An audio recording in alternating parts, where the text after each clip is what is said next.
The Frame Center Podcast.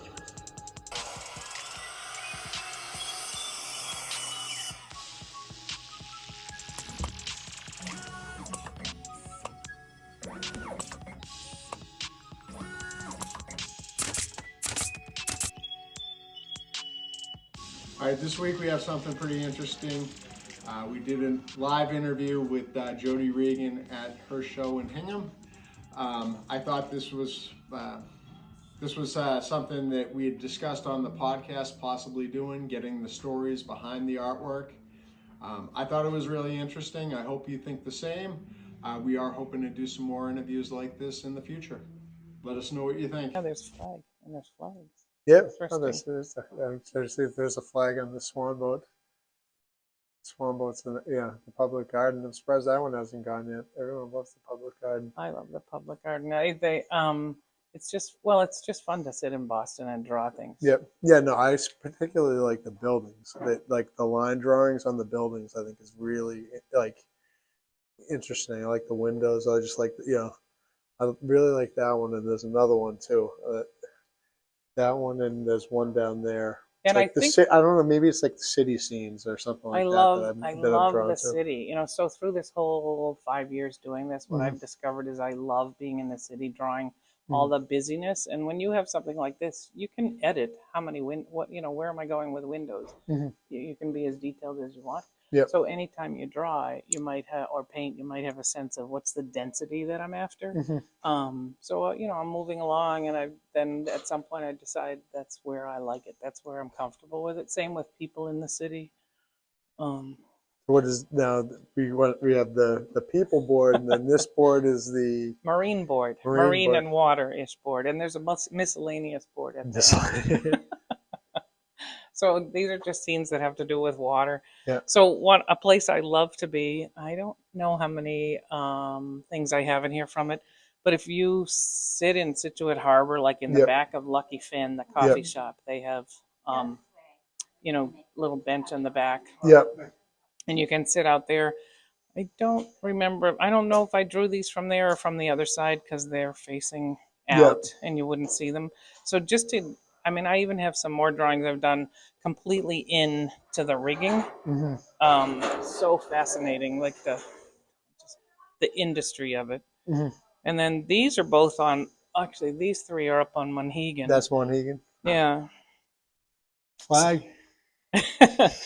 So in my book, I had a note that I was sitting down by the water on the rocks, and I painted both of these on the same day from the same spot. I just went at it a completely different way. So this is looking southwest. There's the mainland way over there. And this one, I'm just looking north back up to the village. I just had completely different. This one's all watercolor. I left the whites there. I didn't use any gouache in there, so I left the whites to preserve them for the froth. Yep. But they look completely different, but they're from exactly the same spot. Yeah, different palette, right? Yep. And then I love the big tank at the aquarium. Yep. So is that what those ones are from? They are. So there's a live cam of that tank, and you can just have it on. I used to have it on in my classroom while the kids were working. I would just run that silently, and those are some screen captures I got out of there. Better than a fish tank. Yeah. Because Myrtle's so awesome. And if you've been there, you can go all the way up to the top of the big tank, and the light comes down and just hits her back. So I can tell by the light on her back that she's close to the top there and not farther down, because the light doesn't filter that far down. A friend of mine, she's sitting here drawing. That's her thing. It's so it's amazing. beautiful. Oh, isn't that amazing in there? Yeah, it's so. That one's already sold too. The red dot on that one. Yes, that's nice. Everywhere you go in there. So what's nice around the courtyard is under these arches, and there's benches, along the sides, so you can sit on those benches and nobody sees you, and you're just hanging out, drawing everything. This is the room up here at the end of the courtyard where the paintings were stolen. Yep. And so everybody goes to that room, and then they come out on the balcony. So if you want people, and it's not this is a hybridization of people that showed up. Yeah. Like most of my people are. There's a person, there's another person, so you just make something up from them. Yeah, it's cool. Did most people recognize it as the Gardner? They did. Yeah. But I had been in Mexico last February, so people thought it might be in Mexico because there's that same terracotta feeling, Yeah. Which I really like. So, yeah, I'm gonna go. I'm gonna go back there soon. Yeah. Well, I hadn't been in a long time. Yeah, I'm sure that just when you just sit and draw in there, that Just must sit. be there's plenty of subject matter. Well, it's so Empty satisfying. frames. And that's something I learned about doing all this too. Is everywhere I am, Yep. there's something beautiful, and Mm-hmm. it doesn't matter. Sitting in a parking lot, Yep. anywhere, there's just always something that's really eye catching. It makes you appreciate the world. Well, that's about being present, right? Like It is. Yeah. And then you can disappear. Even though I'm 6 feet tall, I have this skill of being invisible. Sometimes it's not my favorite thing, but it's like a superpower. And sometimes it is my favorite thing. So I can just kind of sit, and nobody will notice me, and I can take everything in. They don't get nervous that why she she's drawing me. Sometimes in a restaurant or something they do, and then as soon as they come by and they see I'm not making a portrait of them, everybody's fine. Yeah. I got a tip from some urban sketcher online where so let's say she's sitting in a coffee shop or a pub or wherever. She said, if you're going to draw the people in there, you should always pick the ones where their glass is full because they're staying. If you pick somebody whose glass is empty, they're not sticking around that long potentially, And I thought that's simple thinking, but it's a great idea. And this is Newbury Street. We went in the evening one time, and so this is their Shake Shack on Newbury Street. I was sitting on a little, not on the curb on the street. They had a little tiny foot-high wall, and I was just sitting there waiting for someone to call. There's their little Shake Shack. So something like that, is that something you've sketched out and then you transferred into a painting?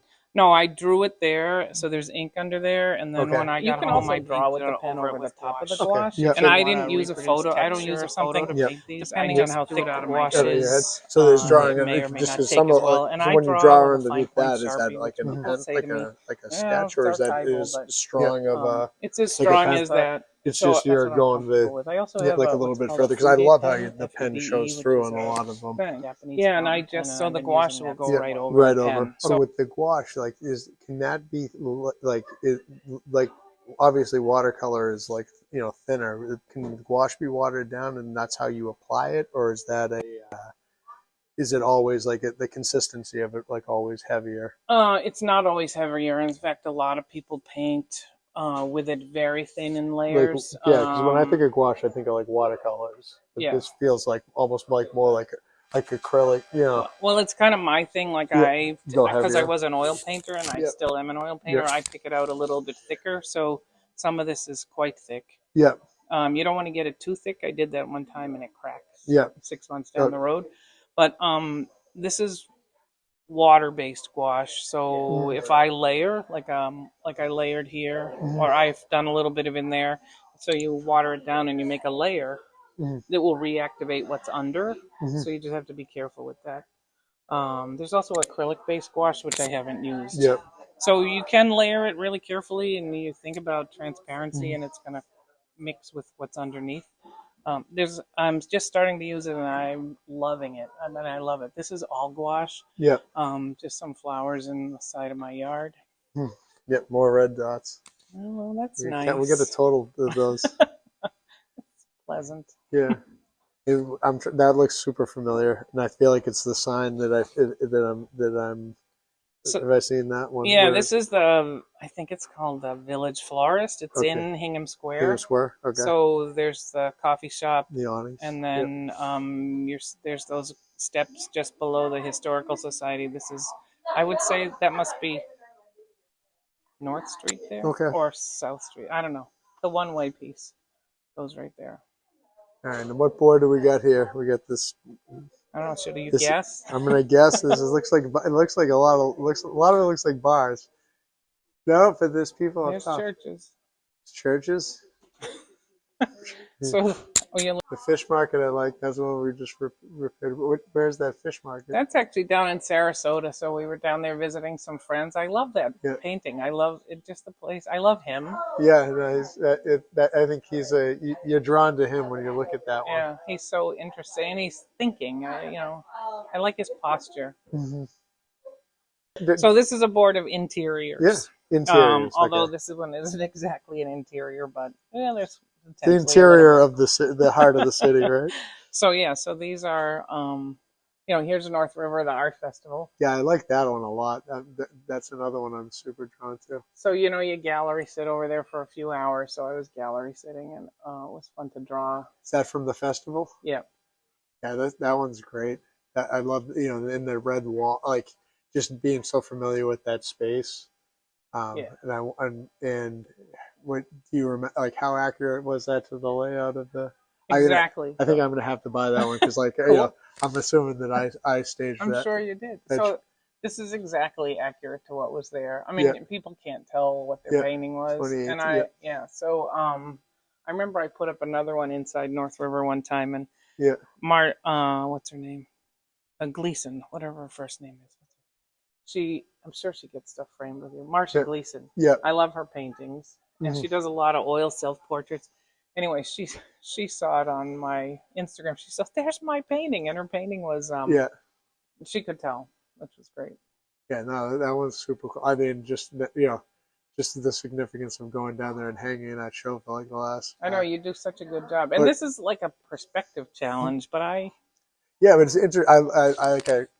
Even before thinking about the fact that it's like a show that I was involved in, like just that red wall and like how it splits it really pulls your eye when you are outside on the street. So when I was teaching math at the charter school, everybody also teaches projects, which and I had an art project. So every year I would bring my kids to the member show usually, and many of them never been to an art show. So we would talk outside first about how you look at an art show, and then I had clipboards for them, and they had to answer a few questions. Which piece do you like better? Why do you like it better than the one next to it? And then they had to draw one, and then they had to make a value study and 3 values of the piece that they liked the best. So it was the best field trip. We'd bring lunch, sit in the yard, and go in but just to see them. You should do that for adults too. Get people familiar with buying art. It's a really good idea. And they were mesmerized, by when they looked around. We'd explain what the tags meant. That a lot of them are. We might have to post that. What do you still have the lesson plan? Sure. Yeah. I mean, I think anything that helps people feel more comfortable and understand why they like certain things, because I mean, like to me, that one I'm drawn to just because of my connection to North River. Yeah. I mean, it's a great piece too. Well, and it pulls you. It's just, pulls you in. I mean, let's go explore. But it's if I didn't know you and I didn't know, just seeing that piece, I'd be like, and it's a steal, $250, can't go wrong. But like that's like that's the connection to that piece is important to me. Too, like, just knowing that red wall and like that, all those things and what a pain in the ass they were to set up. They are a pain. The worst thing there is that not the front wall because it's a standalone, but these flaps, as we call them. Yeah. I put the nails in to hang all the ribbons on. Yep. It's torture. Yeah. So, all right, let's go back to positive. So a tip, so for all those out there, if you are taking kids especially, or someone who doesn't look at art, but kids, this works, to a show, and they're going to be impatient. Yeah. You're there maybe to look at the show. So you just look at them and you say, see all those paintings are there? And you just can say to them, I want you to pick your favorite, and I want you to come up with 3 sentences why you like it better than the one on both sides. And then that engages them. It gives you 5 minutes to look around, 5 if you're lucky, probably 3.5. But it's a really good question to ask kids, and then they really start looking.